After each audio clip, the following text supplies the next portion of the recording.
Para jemaah yang dirahmati Allah, insya-Allah malam ni saya nak kongsikan dengan tuan-tuan satu tajuk iaitu berkaitan dengan sifat marah ataupun dengan tajuk seperti sabdaan Nabi sallallahu alaihi wasallam, jangan marah. Bismillahirrahmanirrahim. Assalamualaikum warahmatullahi wabarakatuh.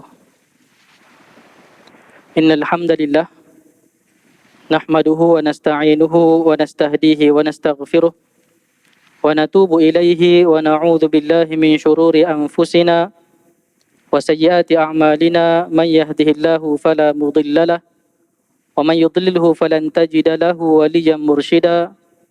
Ashhadu wa nashhadu an la ilaha illallah wahdahu la syarika lah wa nashhadu anna Muhammadan abduhu wa rasuluh. Allahumma salli wa sallim ala habibina wa syafi'ina sayyidina Muhammad ibn Abdillah wa ala alihi wa sahbihi wa man tabi'ahu wa wala.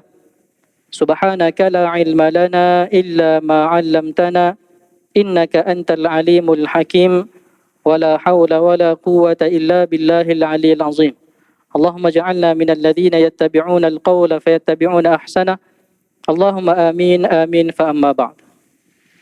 Yang saya hormati Tuan Imam, Tuan Bilal, Nazir dan seluruh ahli jawatan kuasa masjid, para jemaah muslimin dan muslimat yang dirahmati Allah. Alhamdulillah, pertamanya kita merafakkan syukur kita kehadrat Allah Subhanahu wa taala kerana Allah Subhanahu wa taala telah berikan kepada kita nikmat iman, nikmat Islam, nikmat kesempatan kita dapat melaksanakan solat fardu maghrib secara berjemaah. Dapat datang salat berjemaah ini juga satu nikmat yang besar daripada Allah Subhanahu wa taala. Dan alhamdulillah Allah Subhanahu wa taala tidak putus-putus memberikan nikmat dalam kehidupan kita berbanding dengan kita yang putus-putus bersyukur kepada Allah Subhanahu wa taala. Justru dengan segala nikmat kurniaan Allah ini wajiblah kita bersyukur kepada Allah Subhanahu wa taala. Allah Subhanahu wa taala menyatakan di dalam Al-Quran, la in syakartum la azidannakum wa la in kafartum inna azabi lasyadid. Dan sekiranya kamu bersyukur kepadaku atas nikmat yang aku kurniakan, maka akan aku tambahkan nikmatku kepadamu. Dan kalaulah kamu kufur atas nikmat kurniaanku, ketahuilah bahawa sesungguhnya azabku sangat pedih. Justru kita hendaklah menjadi orang yang bersyukur kepada Allah. Bagaimana cara mensyukuri nikmat Allah? Dengan melaksanakan segala perintah Allah Subhanahu wa taala dan meninggalkan segala larangannya. Tuan-tuan para jemaah yang dirahmati Allah, alhamdulillah kita hari ini dah hujung-hujung bulan Zulqa'dah, nak masuk bulan Zulhijjah. Masa berlalu cepat. Rasa baru saja Ramadan berlalu, rupanya Syawal pun habis dah. Zulqa'dah pun dah nak meninggalkan kita, nak masuk bulan Zulhijjah. Maknanya masa sekarang ini berlalu cepat. Dan itulah yang dinyatakan oleh Nabi sallallahu alaihi wasallam. Semakin kita dekat dengan hari kiamat, maka masa semakin rasa singkat. Jadi kita muhasabah, adakah dengan cepatnya masa berlalu, kita juga cepat mempersiapkan amalan kita untuk bertemu Allah Subhanahu wa taala. Satu pepatah Arab menyatakan al-waqtu kas-saif. Masa ini umpama pedang. Illam taqta'ahu qata'uka. Kalau kamu tidak memotongnya, nescaya dia akan memotong kamu. Justru kita menyahut seruan Allah Subhanahu wa taala. Allah berfirman, fastabiqul khairat. Dan bersegeralah kamu, berlumba-lumbalah kamu berbuat kebaikan. Jadi kita hendaklah sentiasa dalam keadaan bersedia, tidak menangguh-nangguhkan masa untuk kita melakukan satu kebaikan, sama ada bertaubat kepada Allah Subhanahu wa taala, melakukan amal soleh ataupun menambahkan amalan kita yang sedia ada supaya sentiasa kita ini bersedia untuk bertemu dengan Allah Subhanahu wa taala. Tuan-tuan pada jemaah dirahmati Allah, saya perkenalkan diri, nama saya Firdaus bin Noh. InsyaAllah bersama tuan-tuan pada malam ini untuk mengisi masa yang ada antara maghrib dan isyak untuk kita bermuzakarah ataupun kita mengulang kaji apa-apa yang telah kita dengar mungkin sebelum ini, ataupun kita sama-sama belajar sesuatu perkara yang baru. Mudah-mudahan keberadaan kita dalam majlis ilmu ini diberikan keberkatan oleh Allah Subhanahu wa taala. Kerana Nabi sallallahu alaihi wasallam menyatakan, man salaka tariqan yaltamisu fihi ilma, sahalallahu lahu bihi tariqan ilal jannah. Barang siapa yang melalui jalan-jalan untuk dia mendapatkan ilmu, dengan ilmu tu mendekatkan dia dengan Allah, maka Allah permudahkan jalan dia menuju ke syurga. Kita duduk kat sini dengar majlis ilmu, bukanlah kita nak jadi orang yang tok guru, nak jadi ustaz-ustaz, nak jadi orang alim ulama semata-mata, tetapi kita nakkan keredaan Allah. Mudah-mudahan dengan ilmu yang kita ada ini, kita dapat berakidah dengan akidah yang sahih, beribadah dengan ibadah yang sesuai dengan apa yang diajarkan oleh Nabi SAW, berakhlak dengan akhlak baginda SAW. Dan itulah sebabnya Nabi nyatakan, kita duduk dalam majlis ilmu, Allah permudahkan jalan kita menuju ke syurga, kerana dengan kefahaman yang betul, amalan yang betul, akhlak yang betul lah, barulah kita akan dapat menuju jalan ke syurga Allah Subhanahu Wa Taala. Para jemaah yang dirahmati Allah, insya-Allah malam ni saya nak kongsikan dengan tuan-tuan satu tajuk, iaitu berkaitan dengan sifat marah, ataupun dengan tajuk seperti sabdaan Nabi SAW, jangan marah. Satu hadis Nabi SAW yang diriwayatkan oleh Abu Hurairah radhiyallahu an Abi Hurairah radhiyallahu anhu, anna rajulan qala lin Nabi sallallahu alaihi wasallam, awsini, qal la taghdab, faraddada miraran, qal la taghdab. Daripada Abu Hurairah radhiyallahu anhu, bahawa seorang lelaki berkata kepada Rasulullah sallallahu alaihi wasallam, berilah wasiat kepadaku. Lalu Rasulullah sallallahu alaihi wasallam bersabda, jangan marah. Lelaki tersebut mengulangi pertanyaannya berkali-kali, minta wasiat daripada Nabi sallallahu alaihi wasallam. Nabi tetap menjawab dengan sabdanya, jangan marah. Jadi tuan-tuan dirahmati Allah, hadis ni ringkas sahaja. Nabi hanya menuturkan dua perkataan sebagai wasiat ataupun nasihat kepada sahabat yang meminta nasihat tadi, iaitulah jangan marah. Jadi kita tengok dalam hadis ini, yang pertama akhlak sahabat dengan Nabi SAW, yang mana mereka memanfaatkan peluang keberadaan mereka bersama Nabi Muhammad SAW untuk sentiasa meminta nasihat ataupun meminta wasiat. Minta wasiat ni maknanya minta satu nasihat daripada Nabi. Jadi ini cara sahabat memanfaatkan peluang, minta nasihat, minta wasiat. Jadi kita pun nak ambil sikap yang sama, selalulah berdampingan dengan alim ulama untuk kita meminta pandangan nasihat ataupun minta doa daripada mereka. Dan dalam hadis ini, lelaki yang bertanya ini tidak disebutkan siapa, tetapi ada satu hadis yang lain, yang mana seorang sahabat namanya Abu Darda bertanyakan soalan yang sama, meminta kepada Nabi SAW mengajarkan kepadanya satu amalan yang boleh memasukkan dia ke dalam syurga dan menjauhkan dia daripada api neraka. Kemudian Nabi SAW menjawab, la taghdab walakal jannah, jangan kamu marah, nescaya kamu akan masuk syurga. Jadi ada juga ulama menyatakan dalam hadis ini yang bertanya itu adalah individu yang sama, iaitu Abu Darda radhiyallahu an. Kemudian kita lihat akhlak Nabi SAW, apabila ditanyakan sesuatu kepada Nabi, dimintakan nasihat, maka Nabi tidak akan mengecewakan sahabat. Nabi pasti akan memberikan nasihat walaupun dengan dua patah perkataan. Dan inilah sebenarnya hak seorang Muslim sesama Muslim. Antara hak Muslim dengan Muslim yang lain, idza stansaha fa'ansihu. Apabila diminta nasihat, maka berilah nasihat. Ini antara hak Muslim dengan Muslim yang lain. Kita belajar ada 5, ada 6. Iaitu menjawab salam, menziarahi orang yang sakit, mengiringi jenazah, memenuhi jemputan, menjawab bagi orang yang bersin. Kalau dia kata alhamdulillah, kita balas dengan yarhamukallah atau yarhamukillah. Dan yang terakhir, kalau diminta nasihat, maka berilah nasihat. Jadi kalau kita orang minta pandangan, walaupun kadang-kadang jawapan kita tu klise, sama dengan orang lain, biasa je jawapan kita, tapi ambil sunnah Nabi, beri juga sedikit nasihat. Kalau diminta, maka mendapat pahala dan kebaikan bagi orang yang bertanya atau meminta nasihat.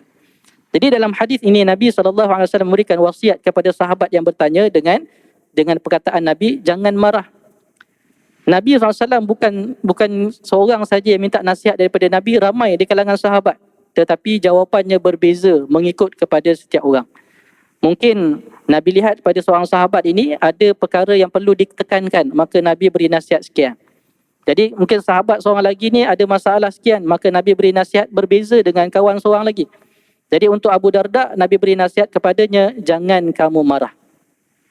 Jadi bila kita tengok sabdaan Nabi jangan marah, di situ adalah larangan. Bila kata larangan, adakah totally tak boleh marah? Jadi yang dimaksudkan oleh Nabi SAW itu bukanlah tidak boleh marah langsung. Tetapi marah ini lebih banyak membawa keburukan dan kerosakan berbanding kebaikan. Sehingga Nabi SAW beri pesan jangan marah kerana dengan sebab marah itu kita akan berlebihan kerana sifat marah. Dan Nabi pernah sebut dalam hadis al-ghadabu minasyaitan. Maknanya marah itu datangnya daripada syaitan. Justru sebab itulah kita jangan maknanya membiarkan marah itu menguasai diri kita, kerana bila marah menguasai diri, syaitan dia akan masuk ke dalam tubuh kita kan. Syaitan yajri majrad dam, yajri min bani Adam majrad dam. Sesungguhnya syaitan ini bergerak di dalam tubuh anak Adam ini dengan pembuluh darah dia, masuk dalam urat darah. Betapa dekatnya syaitan dengan kita ni, cuba menghasut kita.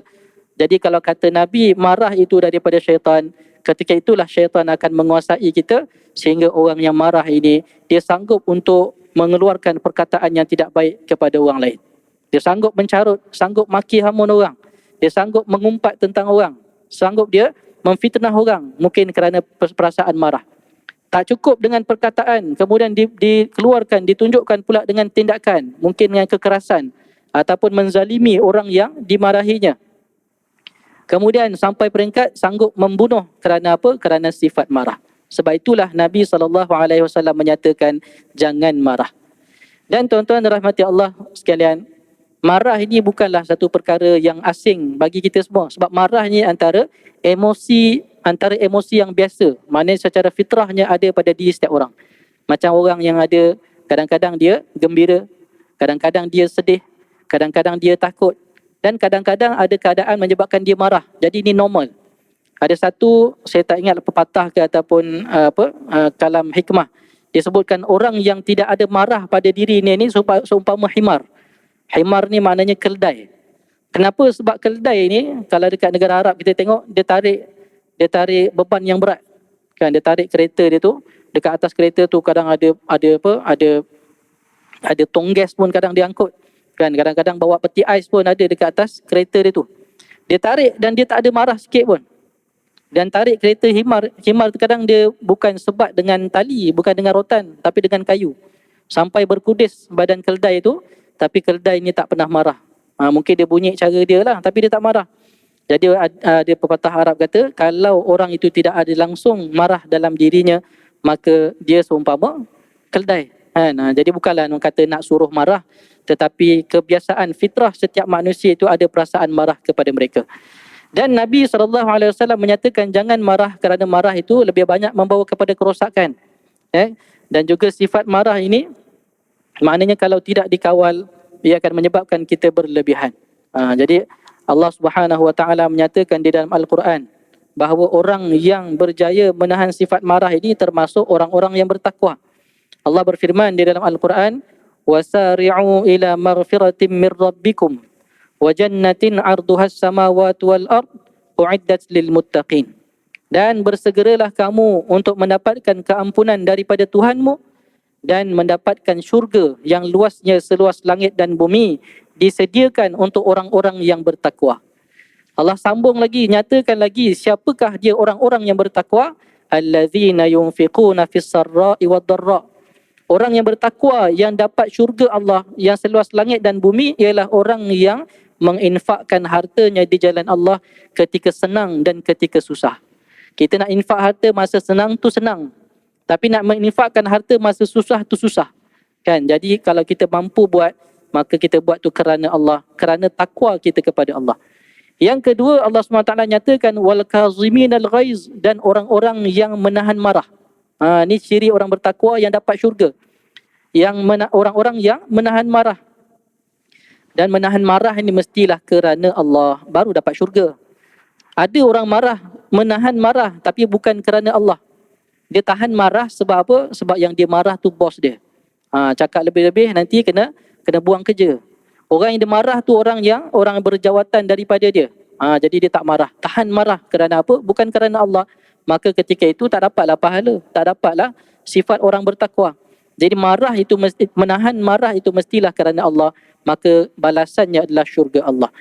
Yang ketiga sifat orang bertakwa, wal afina 'anil nas, iaitulah orang yang memaafkan orang lain. Ini satu level lagi. Dan Allah Subhanahu wa taala nak tunjukkan dalam ayat ini betapa kita ni bukan sahaja disuruh untuk menahan marah semata-mata, tetapi sampai satu peringkat lagi untuk nak membuang sifat marah dan panas baran adalah memaafkan sesama manusia.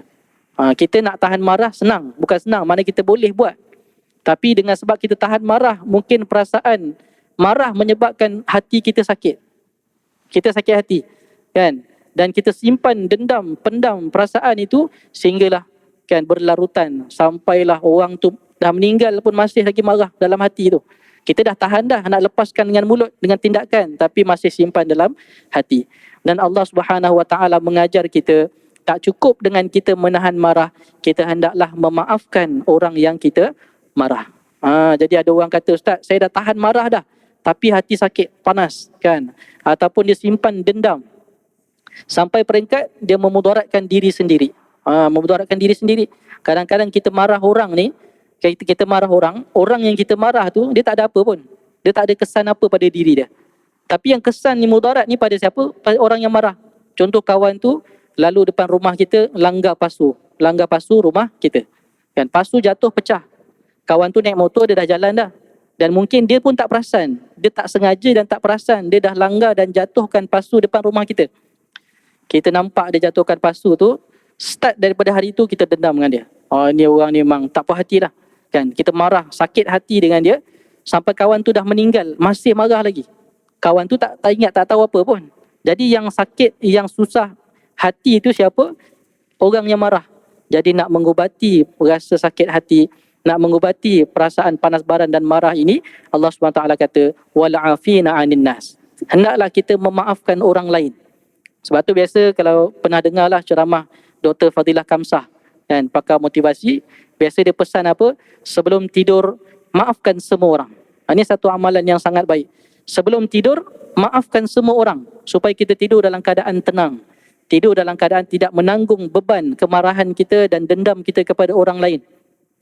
Yang nanti saya akan sebutkan apa kesan mudarat kepada badan diri kita sendiri dengan sebab kita memarahi ataupun menyimpan dendam kepada orang lain. Jadi kata Dr. Fadilah Kamsah, sebelum tidur kita hendaklah memaafkan semua orang. Kita mungkinlah orang yang kita marah tu dia salah pada kita. Dan kita nak kalau boleh dia yang minta maaf dekat kita. Tapi dengan sebab kita tak nak mudarat pada diri kita, hati dan amalan kita. Sebab antara masalah hati ni juga boleh merosakkan amalan. Jadi sebelum kita tidur, maafkan semua orang. Sebab dengan kemarahan kita itu tidak memberi kesan pada orang lain, merosakkan diri sendiri, maka kita memaafkan orang, maka itulah yang terbaik untuk diri kita dunia akhirat insya-Allah. Dan Allah SWT nyatakan, wallahu yuhibbul muhsinin. Allah Subhanahu wa taala mencintai, Allah Subhanahu wa taala menyukai orang-orang yang berbuat kebaikan. Tuan-tuan para jemaah yang dirahmati Allah, sebab tu Nabi melarang ataupun Nabi melarang kita untuk bersifat dengan sifat marah. Walaupun Nabi SAW sendiri pernah marah. Bukan kata totally tak boleh marah. Boleh marah. Tapi dalam keadaan-keadaan tertentu yang mana ada ketikanya marah ini menjadi mahmudah. Marah ni banyak bawa kepada sifat yang mazmumah, yang merosakkan. Tapi ada keadaannya marah ini membawa kepada kebaikan. Ataupun dituntut untuk kita marah. Nabi SAW dalam kehidupan baginda, Nabi tak pernah marah kalau menyentuh peribadi Nabi SAW. Contoh kita tengok dalam perang Uhud. Kan, Nabi sampai tercedera dalam perang Uhud. Nabi sampai patah gigi Nabi. Sampai luka ni, bocor Nabi punya pipi. Lekat dengan besi. Baju besi Nabi pecah. Lekat dekat pipi Nabi SAW. Nabi nak cabut tak boleh. Sahabat cabut tak boleh. Sampai dia di kalangan sahabat yang gigit besi tu keluarkan. Barulah boleh tanggal. Kan luka Nabi berdarah kepala Nabi SAW. Tapi keadaan itu tidak kita dengar ada riwayat Nabi mencela musuh di dalam medan peperangan. Dalam dakwah Nabi ke Taif, Nabi sampai berdarah tumit kaki Nabi SAW. Dibaling dengan batu. Tapi tak ada Nabi keluarkan perkataan yang tidak baik ataupun mendoakan kehancuran kepada mereka yang berada di Taif. Bahkan dalam riwayat Nabi SAW diberikan maknanya malaikat tawarkan kepada Nabi, ya Rasulullah, kalau kamu berikan arahan kepada aku akan cantumkan 2 buah bukit yang berada di Mekah untuk binasakan kaum di Taif. Tapi Nabi kata jangan. Mungkin hari ini mereka tak terima dakwah aku, tidak beriman kepada aku. Nanti akan datang anak cucu cicit mereka akan beriman kepada aku. Ini sifat Nabi SAW. Tapi ada keadaannya Nabi marah. Satu ketika Nabi dengar ada di kalangan sahabat yang selasa Usamah bin Zaid. Dalam satu peperangan, Usamah bin Zaid dia telah membunuh seorang daripada kalangan musuh. Yang mana musuh ni ketika dia nak pancung dia mengucap syahadah. Aku bersaksi dari Tuhan melainkan Allah, Muhammad pesuruh Allah. Tapi dia tak percaya, dia pancung leher orang tu sehingga mati orang tu. Kemudian dapat berita itu kepada Nabi SAW. Nabi panggil Usamah. Benarkah aku dengar kamu telah membunuh seorang lelaki yang telah pun mengucapkan syahadah, yang telah pun beriman kepada Allah? Dia kata Usamah, lelaki itu sekadar nak selamatkan diri dia dalam perang ni, tak boleh percaya. Dia pun bunuh lelaki itu. Nabi kata, adakah kamu telah membelah dadanya? Lihat dalam hatinya sama ada dia benar-benar beriman atau tidak. Jadi Nabi SAW marah kerana apa? Kerana dalam bab perkara-perkara yang dimurkai Allah SWT. Nabi marah kepada seorang wanita Ansar yang mana ketika Nabi lihat dia naik atas tunggangan, atas unta dia mogok ke tak nak dengar dia arahan dia maki, dia sumpah unta dia. Kemudian Nabi SAW dengar begitu, Nabi kata, turun kamu daripada tunggangan kamu dan jangan naik kerana kenderaan yang kamu telah sumpah kamu laknat itu dah tak layak bagi kamu. Jadi Nabi SAW perintahkan wanita itu untuk turun. Dan banyak lagi hadis-hadis yang mana Nabi SAW marah, tetapi kemarahan Nabi itu hanya kerana Allah dan kerana agama Islam. Maknanya kita ini dalam perkara yang menyentuh agama, sampai orang hina Nabi SAW, sampai orang hina Islam, kalau kita masih lagi tak marah, kita relax, kita kata Nabi pun tak marah, takkan kita nak marah? Kita silap. Kerana apa? Nabi tidak marah pada perkara yang menyentuh peribadi Nabi semata-mata, tetapi kalau menyentuh tentang kemuliaan Islam, menyentuh tentang tentang perkara yang Allah SWT murka, maka Nabi akan marah.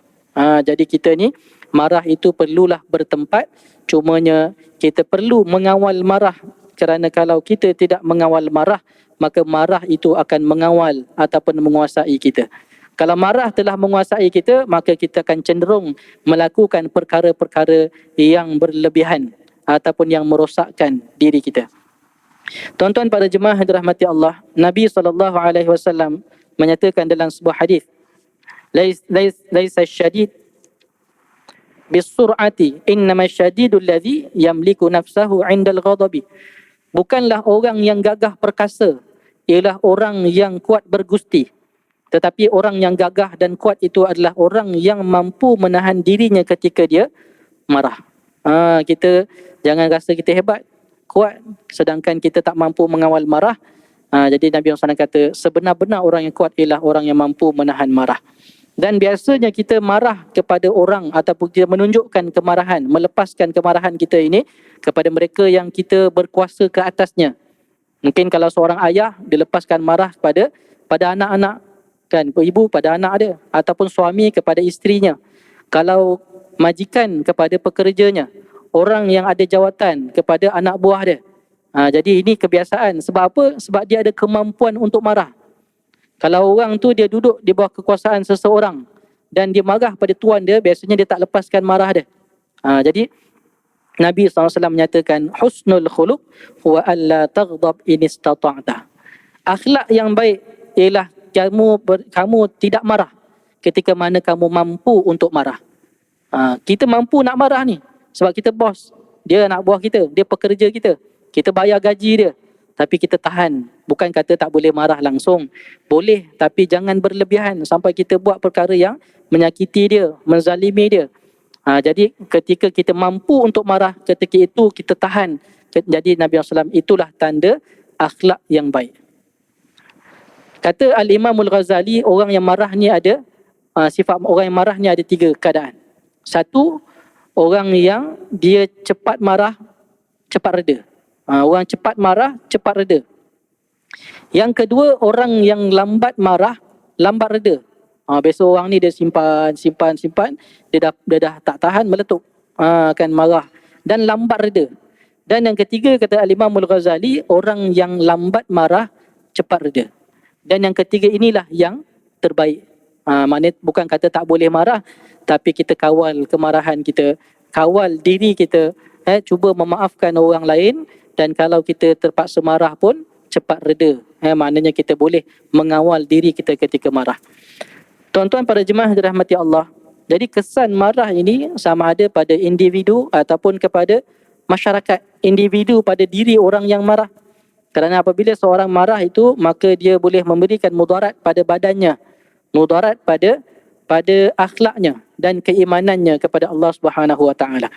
Kerana apabila seseorang itu marah, maka raut wajahnya berubah, darahnya akan meluap-luap, anggota badannya menggeletar, urat lehernya tegang, pergerakannya menjadi kelam kabut, percakapannya tidak jelas, lidahnya mudah mengeluarkan perkataan yang keji, mungkin dia mengumpat, mengutuk, dan mungkin mengeluarkan kata-kata yang haram sehingga boleh mengeluarkan dia daripada Islam, seperti lafaz kufur, mencela agama dan yang seumpamanya. Tambah lagi dengan gerak kerja yang tidak menentu, lalu hartanya dipersia-siakan atau boleh menyakiti tubuh badannya sendiri. Jadi ini kesan daripada perasaan marah kepada diri kita. Kan biasa kita dengar kan orang yang banyak yang panas baran cepat marah ni, orang kata cepat tua. Wallahu alam. Kan, tapi memanglah bila kita marah ni lebih banyak menggunakan tenaga dan otot-otot kita ni, kan, sehingga mungkinlah dengan sebab itu kita ni dari segi fizikalnya atau kesihatannya akan lebih cepat orang kata tak sihat, ataupun sakit dan sebagainya. Tapi kalau kita lebih suka berlapang dada, tenang, kita tak cepat marah, cepat memaafkan, maka insya-Allah dari segi kesihatan tubuh badan, dari segi kita punya akhlak kita akan menjadi lebih baik. Jadi ini dari sudut individu. Kemudian mudarat dari sudut kepada masyarakat, akan melahirkan perasaan dengki dalam diri, menyembunyikan niat jahat terhadap manusia dan membawa kepada menyakiti Muslim dan membenci serta merasa gembira apabila mereka ditimpa musibah. Kita marah bos kita, tapi kita tak boleh nak tunjuk kemarahan kita, kan, sebab dia bos. Kalau kita marah, kita kena buang kerja. Tiba-tiba sebab kita marah tu, kita simpan pendam dalam hati. Pagi tu dapat berita kata bos kita accident, kan. Kita berkata alhamdulillah, padan muka dia, kan. Sebab apa kita sebut padan muka itu? Kerana ada dendam dalam hati kita dan kita mengharapkan dia ditimpa dengan satu musibah. Gini ramai orang suka pendam kemarahan. Dia tak mampu nak luahkan dengan tindakan, dia doakan benda yang tak baik, dia ucapkan perkataan yang tidak baik, sampai peringkat waliyazubillah gunakan bomoh ataupun sihir orang yang dia tak suka sampai kawan tu sengsara, kawan tu sakit, meninggal dan sebagainya. Jadi ini perkara yang merosakkan di dalam masyarakat. Dan juga dengan permusuhan, dengan kemarahan, tercetusnya permusuhan dan kebencian, merosakkan hubungan antara sahabat handai, memutuskan hubungan silaturahim sanak saudara, dan juga dengan sebab marah yang tidak terkawal, rosaklah kehidupan dan runtuhlah masyarakat. Jadi ini kesan daripada sifat marah yang tidak berjaya dikawal. Justru tuan-tuan dirahmati Allah Subhanahu Wa Taala, kita nak tahulah apa cara ataupun kaedah yang diajarkan oleh Nabi SAW untuk kita merawat sifat marah ataupun sifat panas baran. Yang pertama, yang kita biasa dengarlah, ini mungkin ulang kaji. Nabi SAW menyuruh kita ketika marah untuk kita berwuduk. Ketika kita marah, kita berwuduk. Jadi Nabi SAW bersabda, innal ghadaba minasyaitan wa inna syaitana khuliqa minan nar wa innama tudfa'un naru bil ma' fa idza ghadiba ahadukum falyatawadda. Ini saya telah bacakan tadi, awal tadi. Nabi kata, sesungguhnya marah itu daripada syaitan. Dan syaitan diciptakan daripada api. Dan api itu dipadamkan oleh air. Maka ketika kamu marah, hendaklah kamu berwuduk. Jadi kalau kita marah, maka kita kawallah kemarahan itu, kita ambil wuduk supaya dapat tenangkan diri kita. Dan memang, mana dalam hikmah wuduk ni antaranya nak menghindarkan kita daripada bisikan-bisikan syaitan. menghindar kita daripada gangguan-gangguan syaitan. Ni hikmah berwuduk. Yang mana Nabi pun mengesyorkan kita sebelum wuduk, Nabi kata kalau kamu nak tidur, berwuduklah seperti wuduknya kamu ketika nak salat. Maka bila kamu tidur dalam keadaan berwuduk, malaikat akan mendampingi kamu sampai subuh. Bukan malaikat damping kita tu saja-saja tidur dengan kita. Malaikat kalau mendampingi seorang manusia itu, maka dia akan mendoakan kerahmatan, mendoakan keselamatan, mendoakan keampunan untuk orang yang dia bersama dengannya. Jadi itu antara hikmah orang yang berwuduk. Jadi menjauhkan kita daripada bisikan syaitan. Mungkinlah kita kata, takkan masa marah tu nak ambil wuduk, manalah terfikir kan tengah marah ni nak pergi singgah ambil wuduk dulu. Jadi mungkinlah kita boleh ambil tips antaranya ketika kita, maknanya orang yang panas baran kena lazimkan diri dalam keadaan berwuduk. Kalau kita, mungkinlah ada orang dia dekat rumah, dia jarang marah-marah dengan anak isteri dia, okey, tak ada masalah. Tapi bila keluar rumah kan, masuk dalam kereta je dia dah mula marah-marah dah. Tengok orang blok kereta dia, oi marah. Dah sampai dekat atas jalan raya, tengok traffic light merah, marah juga. Pada traffic light tu bukan ada perasaan pun, bukan dengki kat dia pun, marah lagi. Sampai tempat kerja, marah lagi. Jadi kalau kita keluar rumah saja selalu marah, sebelum keluar rumah ambillah wuduk. Ada orang dekat luar, dia ni orang yang baik, tak pernah marah-marah. Kawan dia semua kata dia ni lembut, tak pernah marah. Rupanya balik rumah, dia lah orang yang panas baran. Kan? Nampak muka anak je, nak marah. Nampak muka isteri, nak marah. Masuk dapur nak marah, masuk bilik nak marah. Maka balik rumah, ambil wuduk, baru jumpa dengan anak dan isteri. Ataupun memang dia jenis panas baran, keluar rumah ke dalam rumah panas baran, maka belajarlah untuk lazimkan diri dalam keadaan berwuduk. Tapi dengan niat. Niatnya adalah supaya Allah SWT jauhkan daripada sifat marah dan daripada bisikan syaitan.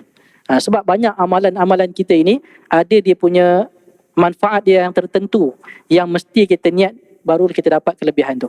Contoh kita sedekah. Kan? Sedekah ni antara Nabi SAW katakan manfaat kelebihan fadilatnya adalah mengubati penyakit. Kan? Tadawu bis sadaqah, berubatlah kamu dengan sedekah. Tapi kita nak niatlah masa kita sedekah. Katalah anak sakit, kita keluarlah RM20 masuk dalam tabung masjid. Ya Allah, mudah-mudahan dengan sedekah aku ini engkau sembuhkan penyakit anak aku, sembuhkan penyakit aku, sembuhkan penyakit mak aku, penyakit ayah aku.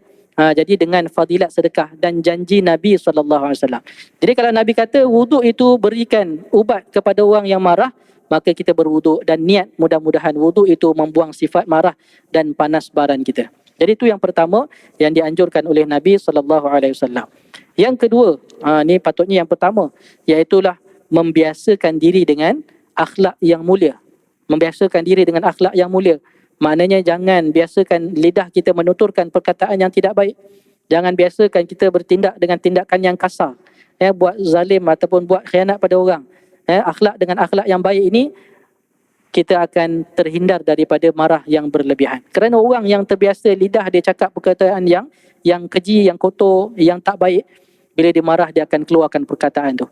Kalau kita tak pernah cakap perkataan yang tak baik, tak pernah memaki orang, tak pernah mencarut, masa kita marah, takkan tega kita nak bercakap perkataan yang kita tak pernah ucap, yang kotor dan sebagainya.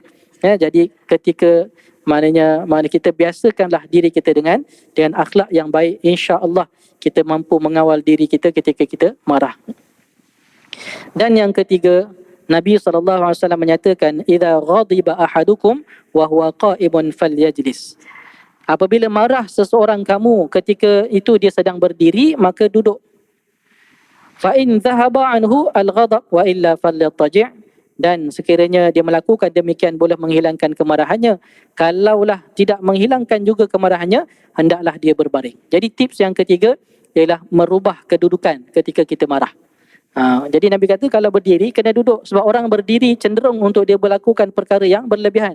Dia mungkin nak buat dengan tindakan, dengan perkataan, mungkin nak tinggikan suara dia. Jadi ketika marah, dia ubah kedudukan, dia duduk, tenangkan diri.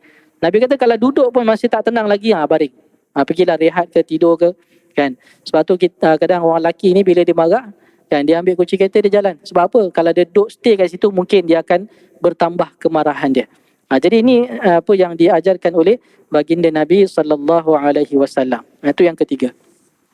Yang keempat, isti'azah, mohon perlindungan dengan Allah Kerana apa? Allah Subhanahu wa taala berfirman. Isti'adzah ni dengan a'udzubillahi minasyaitonirrajim. Allah berfirman, wa imma yanzaghannaka minasyaitonir nazghun fasta'iz billahi innahu sami'un alim. Allah berfirman, dan jika kamu dihasut oleh sesuatu hasutan daripada syaitan, maka mintalah perlindungan daripada Allah. Sesungguhnya Allah Maha mendengar lagi Maha mengetahui. Satu peristiwa yang diriwayatkan oleh Imam Bukhari dan Muslim, dua orang lelaki yang saling bergaduh, dia mencerca satu sama lain di sisi Rasulullah. Maka Nabi tengok dia orang marah sampai merah padam mukanya. Nabi datang kepada mereka dan Nabi kata, aku ingin mengajarkan kamu satu kalimah yang kalau kamu menyebutnya, nescaya akan hilanglah kemarahan. Iaitulah berkata, a'udzubillahi minasyaitonirrajim. Jadi kalau kita nak marah, ucaplah a'udzubillahi minasyaitonirrajim. Kita nak masuk dalam masjid, kan nampak ada kasut betul-betul depan pintu. Nak marah ni, a'udzubillahi minasyaitonirrajim. Kalau kira perasaan marah ni, kasut tu dah duduk dalam tong sampah lah. Kan, kita dah campak buang lah. Kan, rupa-rupanya orang yang tinggal kasut tu sebab dia sakit perut, tak tahan, tertinggal kasut kat situ. Ataupun dia OKU, dia nak semayang tak sempat, nak cepat. Jadi kalau kita buat satu tindakan yang mungkin kita akan menyesal selepasnya dengan sebab kemarahan kita. Jadi nak relakkan daripada marah itu antaranya dengan isti'adzah, mengucapkan a'udzubillahi minasyaitonirrajim. Aku berlindung dengan Allah daripada syaitan yang direjam. Yang kelima, iaitulah Nabi SAW menyatakan, tadi yang keempat tadi adalah memohon perlindungan dengan Allah. Yang kelimanya adalah banyakkan berzikir. Berzikir. Kerana Nabi SAW menyatakan, Allah berfirman, ala bizikrillahi tatma'innul qulub. Ketahuilah dengan berzikir mengingati Allah, hati kamu akan menjadi tenang. Jadi orang yang tenang ni, dia boleh kawal, dia boleh kawal marah dia. Sebab tu kita dituntut untuk banyakkan berzikir. Kalau jenis orang pandang baran, saya ada seorang kawan dulu masa belajar zaman sekolah menengah, dia ketua pelajar kan, tapi dia punya panas baran kalau time dia marah kalah orang lain. Boleh pecah pintu. Dia kalau panas baran dia. Tapi lepas dia sambung belajar kat Mesir tu kan, dia tengok dia punya perubahan berubah 360 darjah. Maknanya dia jadi orang cool, masih lagi jadi pimpinan pelajar, tapi dia dah tak panas baran macam dulu. Jadi bila tanya kawan-kawan yang selalu dekat dengan dia tu apa amalan dia, rupanya dia banyak berzikir. Dia start pegang tasbih tu, maka dia tenang. Maknanya dia nak buang. Memang niat dia nak hilangkan sifat panas baran. Jadi banyak zikir, insya-Allah akan hilang panas baran, akan hilang perasaan marah. Dan kalau orang Arab, kalau nampak orang marah, biasa dia nak tenangkan, dia nak leraikan pergaduhan tu, dia akan suruh selawat. Dia tunjuk macam ni, kata apa? Sallu ala nabi. Ni yang orang tengah ni lah. Dia kata apa? Sallu ala nabi. Orang Arab ni kalau dengar sallu ala nabi, dia akan selawat alaihi salatu wassalam ataupun sallallahu alaihi wasallam. Jadi itu cara orang Arab lah. Dan memang kalau dia sebut macam itu, orang bergaduh, bertengkar ke dalam bas contohnya, kan orang tu akan selawat, dua-dua akan selawat alaihi salatu wassalam. Jadi dia tenang sikit. Kita orang Melayu ni, biasanya kalau orang gaduh, kita kata apa? Istighfar, banyak-banyak istighfar. Betul juga. Kerana apa? Istighfar juga bentuk zikir kepada Allah. Jadi kalau kita istighfar, mudah-mudahan menjauhkan kita daripada berlebihan ketika marah. Jadi tak kira lah apa cara kita menyuruh dia menyebut nama Allah, isti'adzah ke, istighfar ke, ataupun selawat ke atas Nabi, mudah-mudahan menghilangkan rasa marah tersebut. Dan yang keenam, maknanya ketika marah, hendaklah kita diam. Ini Nabi SAW menyebutkan dalam satu hadis, wa idza ghadiba ahadukum falyaskut qalaha thalathan. Nabi kata dalam satu hadis, ketika marah seseorang daripada kamu, hendaklah dia diam. Nabi SAW mengulanginya sebanyak 3 kali. Mana kita marah ni, mungkin orang marah dia lebih banyak bercakap kan. Ada orang dia marah, dia suka membebel sepanjang hari tu marah, padahal satu benda je dia marah. Jadi dengan sebab marah tu kadang-kadang benda kecil jadi besar, ataupun jadi diungkitkan kesalahan-kesalahan yang lama. Marah isteri tu dah hidup 30 tahun dengan dia, dah susah senang sama-sama dah, lahirkan anak-anak, didik besarkan anak-anak, dengan sebab rasa marah kan, dia marah, dia maki, dia kutuk isteri dia tu, dia ungkit semua benda, semua perkara, seolah tak ada satu jasa pun isteri tu pada dirinya. Ini antara kekurangan ataupun masalah bila orang marah dan dia tidak menahan lidahnya daripada berkata-kata. Jadi Nabi kata kalau marah hendaklah kamu diam. Ada satu kata-kata hikmah, saya tak pasti ni Arab ke Melayu ke, dia katakan kalau kamu nak bercakap, maka fikirlah 10 kali. Nak cakap, fikir 10 kali. Allah berfirman, "Wa ma yalfazu min qawlin illa ladaihi raqibun atid." Tidaklah dikeluarkan perkataan daripada mulut kita ini melainkan padanya sama ada ditulis oleh raqib ataupun atid. Maknanya tak ada benda free, sama ada dosa atau pahala. Jadi bila nak bercakap, fikir 10 kali. Tapi kalau kamu nak marah, fikirlah 100 kali. Nak cakap, fikir 10 kali. Apa nak cakap? Tapi bila nak marah, fikir 100 kali baru cakap. Kerana kalau kita dah bercakap terlajak perahu boleh diundur, terlajak kata buruk padanya. Sebab tu orang yang telah mentalakkan isterinya ketika dia marah, maka talak itu tetap jatuh walaupun alasannya saya tengah marah, saya tak boleh nak kawal diri saya, maka dia pun mentalakkan isterinya walaupun dalam keadaan marah, talaknya itu tetap dikira, jatuh talaknya. Dan yang terakhir, maknanya cara mengawal marah adalah dengan memaafkan. Dan inilah yang disebutkan oleh Allah Subhanahu Wa Taala di dalam ayat yang saya bacakan tadi, wal afina 'anin nas. Itulah memaafkan orang lain. Kita bukan sahaja dituntut tahan. Sebab kita menahan marah ini mungkin masih ada tersimpan dalam hati kita rasa marah. Kita dituntut untuk memaafkan orang yang kita marah. Sekalipun orang tu yang patut minta maaf pada kita, tetapi kita selesaikanlah, maafkanlah dia. Tapi kalau dalam bab perkara-perkara yang perlu, boleh marah. Tapi marah yang sepatutnya lah. Maknanya janganlah berlebihan. Sebab ada orang tanya, Ustaz, ada orang hutang dengan saya, dia tak nak bayar. Dah minta pun tak nak bayar. Saya tak boleh marah ke Ustaz? Dia kata boleh marah, cuma jangan berlebihan. Berlebihan dia maksud sampai kita ucap perkataan yang keji pada dia, kita mengumpat pada pasal dia, kita maki hamun dia, ataupun kita zalim pada dia. Itu perkara yang tak baiklah. Jadi tuan-tuan dirahmati Allah, sebab itulah banyak perkara yang merosakkan kerana sifat marah. Sehinggalah Nabi SAW memberi peringatan kepada sahabat tadi supaya jangan marah. Nabi SAW menyatakan dalam sebuah hadis, ala wa idnal ghadaba jamratun fi qalbi bani Adam. Ingatlah bahawa perasaan marah itu adalah bara api yang membara dalam hati anak Adam. Kalau kita pun tak boleh tahan marah, kita tulislah dalam satu kertas A4. Ini orang yang dia nak sangat tapi tak mampu. Tulis kat kertas A4 tu, cari hadis Nabi tu. Kita kalau ingat mungkinlah kita dengar ceramah ke motivasi, kita tak boleh nak masuk semua. Kita ambil hadis Nabi tu, la taghdab, kan, tulis besar-besar, la taghdab. Tulis dengan pen merah ke, print warna merah ke, kan, la taghdab. Maksud itu jangan marah. Jadi kita tampal, kan, bila kita marah kita tengok tu, oh la taghdab. Yang sebut itu siapa? Nabi SAW. Jadi mungkinlah boleh mendorong kita untuk menahan sifat marah. Dan yang terakhir, daripada perasaan marah ini, pemarah itu mestilah bertanggungjawab atas segala tindakannya. Kalaulah seorang itu sedang marah dan dia merosakkan sesuatu barang yang berharga kepunyaan orang lain, maka hendaklah dia harta itu bawah jaminannya dan dia membayar ganti rugi atas apa yang dirosakkan. Kita marah, orang tu blok kereta kita, kita pecahkan dia punya side mirror, marah punya pasal. Kawan tu salah, memang salah, tapi perbuatan kita salah tak? Salah juga, kan? Matlamat tak menghalalkan cara.